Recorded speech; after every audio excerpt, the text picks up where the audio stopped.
When was the last time you have participated in a chip-in session? When was the last time that somehow you were encouraged to participate for a project? I remember when I was in high school, every now and then our teacher or the class president would make a project, and then it would ask contribution from each student, which would in turn be responded by reklamo. Ano ba yan? Contribution na naman. Ano ba yan? Akala namin bayad na lahat. Kaya nga ho, sa mga public school, parang bawal yata ang contribution. However, one would be amazed when, kung for example, may happy, after the class, as I remember also my own experience with it, during high school, after class, since patapos na ang klase, graduating, we would go to a friend's house, and then we would do this pass the hat. Pass the hat dahil bibili ng inom, bibili ng pagkain, mag-happy. When it comes to somehow benefiting us, directly, we will not be somehow hesitant to give our portion for the good of everybody.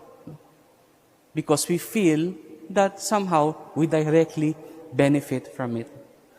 Why am I telling you this, my dear brothers and sisters? In our gospel reading today, it speaks of the same element that also we have today. The same element that the church and also the state uses somehow to collect goods from the people in order to use it as a means to make projects, to fund social works, and somehow really to make it as a common fund for everybody. This is what we call tax. Tax. Ang iba sa atin ayaw magbayad. Ang iba sa atin, somehow, we will do in as much as we can to avoid it. Some even would argue, bakit ako magbabayad ng tax? Ang mga officials naman ng gobyerno corrupt. Bakit ako magbabayad ng tax? Kulang pa nga din ang sa akin. In the gospel reading, Jesus was asked by the temple tax collectors whether somehow, if he himself is to pay tax. This question was asked because since he was a teacher, teachers were exempted to pay taxes. But Jesus threw a question to Simon Peter. Kanino ba nangongolekta ng tax ang mga hari dito sa mundo? To the subjects or to foreigners? And so Peter answered, to foreigners. Well, actually, to all. To all because when we give our portion, it is presupposed that it is for the good of everybody. When we give our contribution, it is supposed that it will benefit everyone. And so, my dear brothers and sisters, I guess in this Holy Mass, we are reminded by Jesus of these three things. And what are these? First is the dignity of labor, the value of work. Jesus instructed Peter, go out into the sea, and the first fish that you will get, may coin doon sa loob.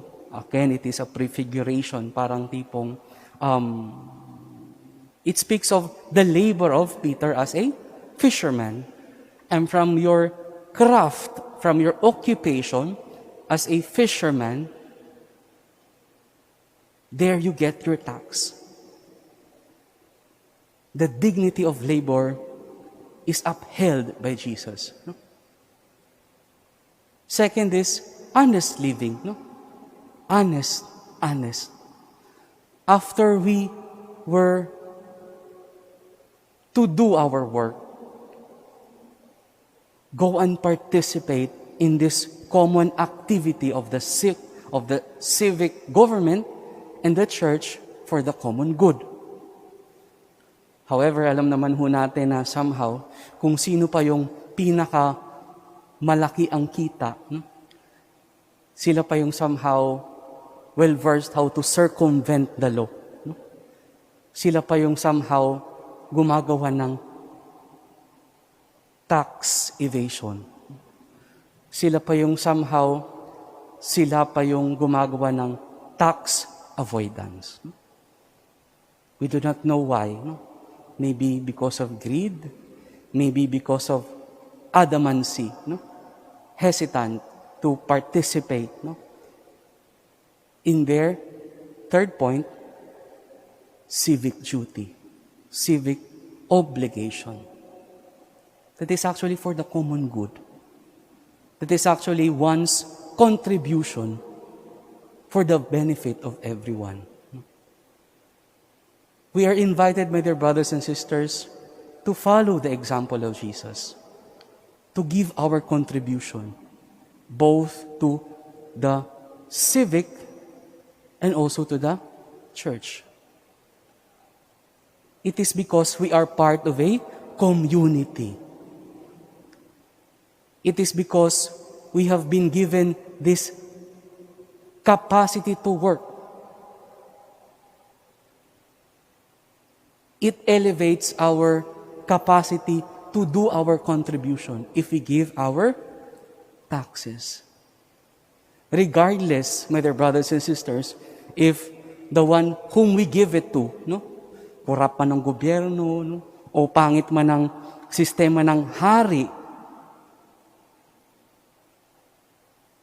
ng mundo, as how Jesus referred to them in the gospel, no?